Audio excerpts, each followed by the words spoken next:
आधार card जब घर को जाएंगे पलटा के देखो, उसमें लिखा हुआ है this is not proof of Indian citizenship. अभी तो अमित शाह बोल रहे नहीं नहीं कोई मुसलमान की सिटीजनशिप नहीं ली जाएंगी।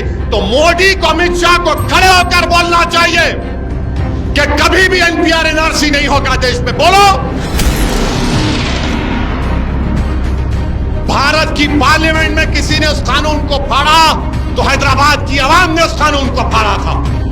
और मैं यहां पर खड़े होकर कह रहा हूं इंशाअल्लाह ताला हैदराबाद की पार्लियामेंट की आवाम, तेलंगाना की आवाम, किशनगंज की आवाम CAA के खिलाफ वोट देगी और इंशाअल्लाह ताला बीजेपी को हराएगी इंशाअल्लाह ताला।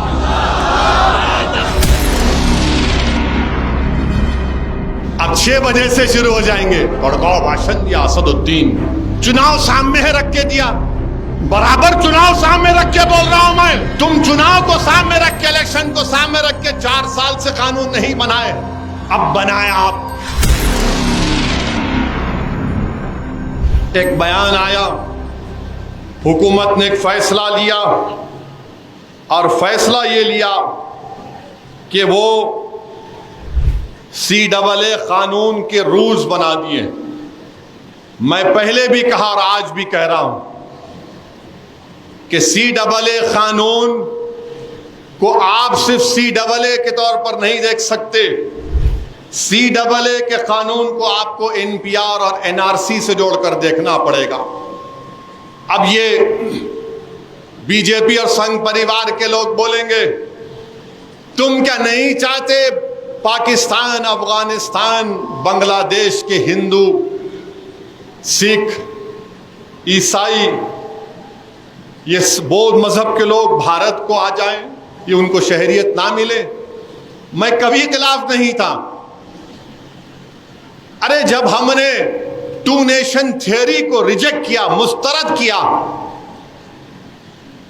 हम क्यों उसकी मुखालिफत करेंगे? कोई अगर हमारा हिंदू भाई पाकिस्तान, बांग्लादेश, अफगानिस्तान से सिख आ जाए, क्या CAA कानून से पहले उनको सिटीजनशिप देने का कानून नहीं था? था, बिल्कुल दीजिए आप। मगर हमारा एतराज यह है कि मजहब की बुनियाद पर नहीं कानून बनाया जा सकता। लोग बार बार मुझसे कहते हैं तुम क्या बोल रहे हो, तुम्हारी शरीयत तो नहीं लेंगे ना असदुद्दीन। मैं उनसे कहता हूं कि CAA का ताल्लुक सिटीजनशिप कानून से है, NPR का ताल्लुक सिटीजनशिप कानून से है, NRC का ताल्लुक सिटीजनशिप कानून से है। और कब से हम लोग मजहब की बुनियाद पर सिटीजनशिप देंगे? मजहब की बुनियाद पर जब सिटीजनशिप दी जा रही है तो मजहब की बुनियाद पर छीनी भी जा सकती है। मजहब की बुनियाद पर जब सिटीजनशिप दी जा रही है तो मजहब की बुनियाद पर छीनी भी जा सकती है ना। वो क्या शेर है कि बिगड़ती है जब जालिम की नीयत, बिगड़ती है जब जालिम की नीयत तो ना कोई तदबीर ना दलील काम में आती है। मजहब की बुनियाद पर सिटीजनशिप दे रहे आप, और कल अगर NPR और NRC कराएंगे, आसाम में समझाने के लिए बोल रहा हूं, आसाम में सुप्रीम कोर्ट ने कहा NRC कराओ, 1600 करोड़ रुपये खर्च किए करके सुप्रीम कोर्ट के मातहत NRC हुआ आसाम में। 19 लाख लोग के नाम नहीं आए। कितने? 19 लाख, जिसमें से 10 से 12 लाख हमारे हिंदू भाई हैं, 1.5 लाख मुसलमान हैं। अब जब CAA आ गया तो क्या होगा मालूम आपको? ये मैं नहीं बोल रहा हूं, आसाम के चीफ मिनिस्टर बोल रहे हैं, जो आलाजाद के हेमंतु शर्मा नाम है, बेसु शर्मा, वो कह रहे हैं कि हम CAA से उन 12 लाख हिंदू भाइयों को सिटीजनशिप दे देंगे। ये मैं नहीं बोल रहा हूं। अब वो 1.5 लाख मुसलमान क्या करना? वो 1 लाख 1.5 लाख मुसलमान क्या करना? उनको बोलेंगे आप 1962 में आए क्या? आप 1951 में आए क्या? कागज दिखाओ, दादा का बर्थ सर्टिफिकेट दिखाओ। माने वो 10-12 लाख हिंदू भाई बहनों को सिटीजनशिप मिल जाएंगी, आसाम के मुख्यमंत्री कह रहे हैं, बीजेपी के लोग कह रहे हैं। और वो 1.5 लाख मुसलमान फॉरेनर्स ट्रिब्यूनल में जाके केस लड़ो अपना। लोग बोलेंगे नहीं अभी कुछ नहीं हो रहा। मेरे भाई साहब, हर चीज अभी नहीं होती, हर चीज बाद में होती है। जब एनआरसी होगा, एनपीआर होगा, और अगर कहा जाएगा उसमें उसके रूल से पढ़कर सुना रहा हूं, पॉपुलेशन की एक लिस्ट बनाई जाएगी कि महाजरीन कैंप, यहां पर महाजरीन कैंप में कितने लोगों के घर हैं, नाम आ गए। अब उसमें से किसी एक का नाम मैं जाकर बल्दिया के ऑफिस में लिस्ट लगाएंगे, देखो महाजरीन कैंप में इतने लोगों का नाम है। कोई भी जाकर बोल सकता ये जैद बकर भारत का शहरी नहीं है, डाउटफुल सिटीजन बनाए थे आप। उसके बाद उसको ये प्रूफ करना पड़ता कि मैं भारत का शहरी हूं। अब बताओ ये एनपीआर एनआरसी में नहीं है क्या? अमित शाह ने मेरा नाम लेकर पार्लियामेंट में नहीं कहा ओवैसी जी एनपीआर भी होगा, एनआरसी भी होगा? क्या टीवी के इंटरव्यू अमित शाह ने नहीं कहा एनपीआर एनआरसी? तो इसीलिए हम कह रहे हैं कि बांग्लादेश, पाकिस्तान, अफगानिस्तान से जो लोग आ गए आप बराबर दो उनको, मगर मजहब की बुनियाद पर क्यों? फिर बोलते नहीं इस्लामिक कंट्री है। अरे इस्लामिक कंट्री है तो मैं तो नहीं गया ना इस्लामिक कंट्री को। आपके दादा, मेरे दादा, हमारे परदादा मौलाना अबुल कलाम आजाद, जौहर बरादरान, हुसैन अहमद मदनी, ये तमाम उलेमा तो नहीं गए पाकिस्तान को। क्यों नहीं गए? क्योंकि हम उसको नहीं मानते वो कि इस्लामिक कंट्री है। हम भारत को पसंद करें क्योंकि ख्वाजा अजमेरी की जमीन है, ये सुल्तान हिंद की सरजमीन है। हम बोले यहां पर इस देश का कोई मजहब नहीं होगा, मजहब की बुनियाद पर सिटीजनशिप नहीं दी जाएगी। मगर आप क्या कह रहे हैं आज? नहीं, जो हिंदू है, सिख है, ईसाई है, बौद्ध मजहब का है, उसी को सिटीजनशिप मिलेंगे।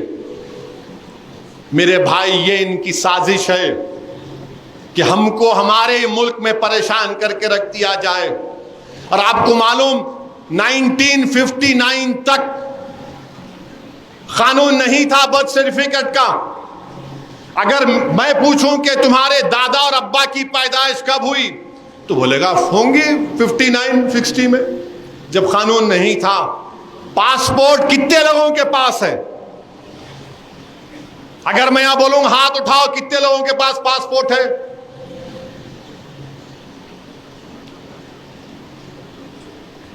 जरा कैमरा घुमाओ, इतने लोगों के पासपोर्ट है। तो ये प्रूफ जरूर है, जिनके पास नहीं है उन्हें क्या करना? गवर्नमेंट का डेटा यह बोलता है कि पासपोर्ट पूरे मुल्क में सिर्फ 5% लोगों के पास। 130 करोड़ का देश, सिर्फ 5% लोगों के पासपोर्ट है। आधार कार्ड किसके पास है? अब आप फर्क महसूस करो, पासपोर्ट में कम हाथ उठे, आधार कार्ड में पूरे उठ गए। उठे ना? आधार कार्ड जब घर को जाएंगे पलटा के देखो, उसमें लिखा हुआ है this is not proof of Indian citizenship, this is not proof of Indian citizenship. अब यही तो मैं बोल रहा हूं। अब आप बताओ फिर क्या बताएंगे? अब आप आके बोलेंगे नहीं, आप जो है अपने दादा का बर्थ सर्टिफिकेट लेकर आओ। कहां से लेके आऊंगा मैं? कहां से लेके आऊंगा बताओ? अभी 4 दिन पहले जुल्फिकार साहब गवाह हैं, पूना से एक बच्चा फोन किया मुझे, मेरे को यह बोला कि कहां रहने वाले? हाँ, जलाल कुचे का रहने वाला हूं। वहां पे एक दवाखाना है, मेरी अम्मा मेरे को वहां पैदा करी। साहब अब ये CAA ला रहे लोग, मेरे को लिख के दे दो कि मैं यहां पैदा हुआ।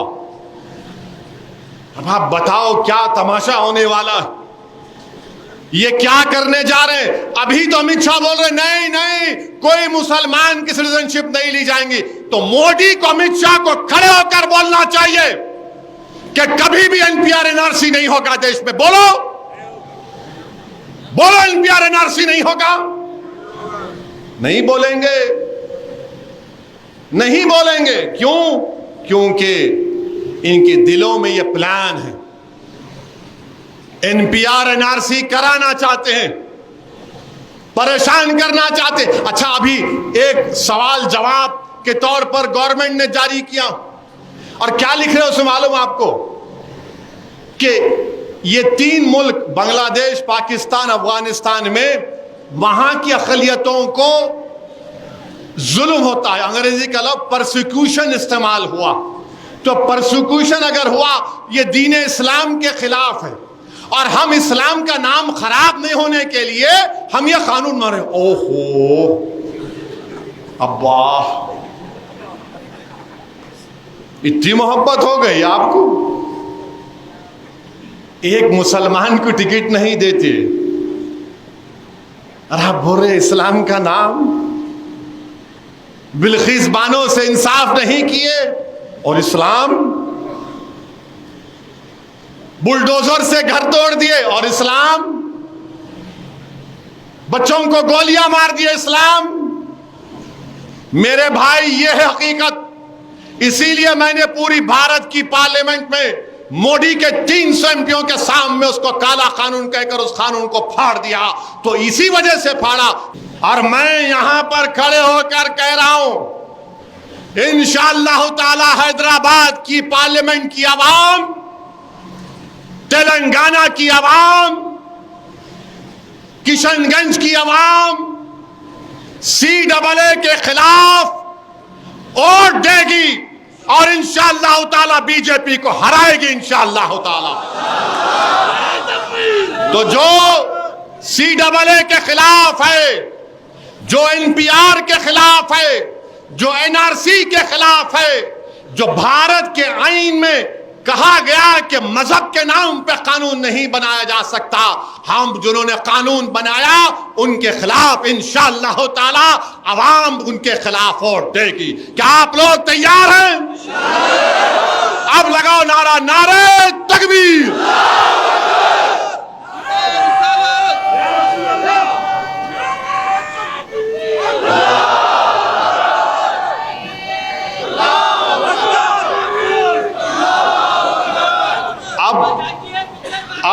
अब क्या हो रहा है? अब आप देखेंगे, इसी वजह से असदुद्दीन ओवैसी के खिलाफ, मजलिस से खिलाफ, हैदराबाद की गयूर आवाम के खिलाफ है। इन्हें सबको भड़का था। मैं भड़काया आप लोगों को? मैं सच्चाई को बयान किया हूं, मगर मोदी जी, अमित शाह, RSS वालों में दिखता इन्हें भड़का रहा है। मैं सच्चाई को बयान किया हूं। हैदराबाद की आवाम कभी CAA के मानेगी नहीं, उसके खिलाफ वोट देगी इंशाअल्लाह ताला। ये, और हम उम्मीद करते हैं कि हमारे नए चीफ मिनिस्टर भी CAA के खिलाफ हैं, क्योंकि ऐवान असेंबली में मजलिस की नुमाइंदगी पर एक करारदाद, रेजोल्यूशन पास किया गया था। सेंसस कराओ, हम खिलाफ नहीं हैं, मगर NPR NRC अगर होगा तो याद रखो मेरी इस बात को, डराने के लिए नहीं कह रहा हूं, सबको डाउटफुल सिटीजन बना दिया जाएगा। बोला जाएगा कागज लाओ, कोई भी जाकर जिसका नाम आ गया, कोई मिस्रीगंज का है, कोई बाबा नगर का है, कोई बारकस का है, कोई बारकस के लोगों को जाके बोलेंगे ओहो तुम यमन से आए थे ना, अब बताओ तुम कहां से आए थे। तो बेचारा अरब बोलेगा मैं ये कबीले का हूं, मैं निजाम की फौज में आया था, हिफाजत करता था, मैं गयूर अरब हूं। तो बोलेंगे नहीं सर्टिफिकेट लाओ, कागज दिखाओ। अब उन्होंने हद्रमौत जाएंगे, कोई जाकर किसी से कह देगा पठान लोगों से, कहां से आए थे तुम? हमारे दादा परदादा आए थे, अब लाओ। उन्हें बोलेंगे अफगानिस्तान से जो आ रहे तुम उनको दे रहे, हमको नहीं दे रहे। तो उन्हें बोलेंगे प्यारे तू मुसलमान है, तू मुसलमान है। ये इनकी साजिश है, ये इनकी कोशिश रहेगी। मेरी बात को याद रखो आप। मुझे अंदाजा है और आपको भी अंदाजा है कि आज की इस तकरीर के बाद फिर से जो शैतान तो कैद हो गया, मगर शैतान के जो एजेंट हैं अब 6 बजे से शुरू हो जाएंगे। भड़काओ भाषण दिया असदुद्दीन, चुनाव सामने है रख के दिया, बराबर चुनाव सामने रख के बोल रहा हूं मैं। तुम चुनाव को सामने रख के, इलेक्शन को सामने रख के 4 साल से कानून नहीं बनाए, अब बनाया आप। मैं तो शुरू से बोल रहा हूं, भारत की पार्लियामेंट में किसी ने उस कानून को फाड़ा तो हैदराबाद की आवाम ने उस कानून को फाड़ा था। मेरे अजीज दोस्तों और बुजुर्गों, ये बात आपको ज़हन नशीन करना है।